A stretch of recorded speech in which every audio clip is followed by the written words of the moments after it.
I had the opportunity to visit a friend of mine a couple of weeks ago, and in the morning, sipping a cup of coffee, flipping through the channels, the opening bell was on one of these stations. And as we all know, it's like a sporting event. People are clapping and cheering, and the bell is ringing. It's like a really, really big deal. And my friend, under his breath, said, "Look at them. They're worshiping their God." And I never really thought of it that way before. I'm sure that many people in that profession, in that industry, that's not their mentality, but we have to think that for some of us in our lives, how high do we place the almighty dollar as of utmost importance? Is that king role in our lives? How much does it take over? Now we go and look at the news, especially during this time of year, and open up the newspaper, especially the last couple of days, and see the ad pile like that big. You know, save $25, come to our store.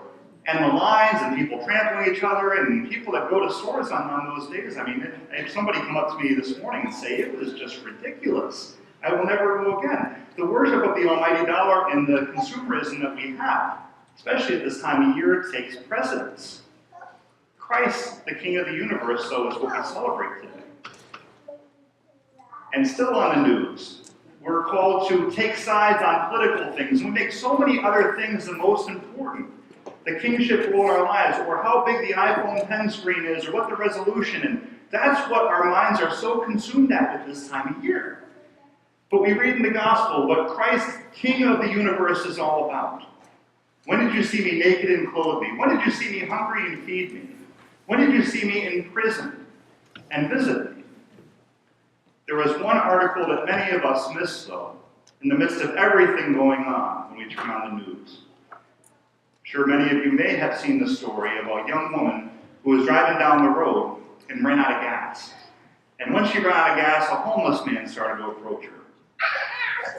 And she was a little bit scared. The homeless man didn't know what was going to happen, but he says, "You know, it's not safe for you to be outside. Get back in your car and lock the door." So then he goes off. The homeless man goes off, spends the last $20 that he had, and came back with a gas can and filled up her car. So she went along her merry way and just realized the genuineness and the compassion of a person who had so little. And she gave the rest of herself for the next days, weeks, and months. First of all, gave him back the $20, but then shoes and gift cards and all sorts of things. And eventually started a GoFundMe page, and so far raised over $200,000 for this homeless veteran to get back on his feet, to get a place to live, and to move on with his life. She saw the genuineness of Christ, the King of the universe, in her midst. And he saw in her, who seemed to have so much, he saw in her that she was Christ, King of the universe, in his midst. And he gave the last $20 that he had. It was such a beautiful story, especially as we enter into the season, to realize what this is all about, what our faith truly calls us to do.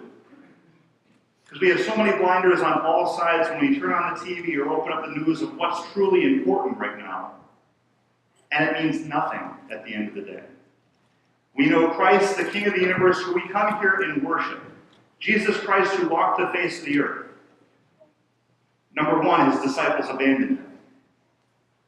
Number two, he was scourged. He was spit at. He was called names. He was crucified to a tree. And that's who we gather here week after week to worship in all humility.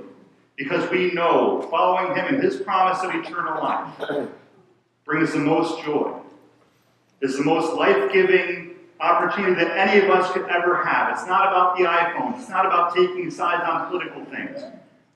We give ourselves entirely to Jesus Christ, King of the universe. So we open our eyes a little bit this week as we receive the sacraments to see where exactly he is in our midst. I can tell you it's probably not going to be in a celebrity. It's probably not going to be in the iPhone 10. It's probably not going to be waiting outside in line in Best Buy. He is going to be under our nose somewhere. May we see him this week.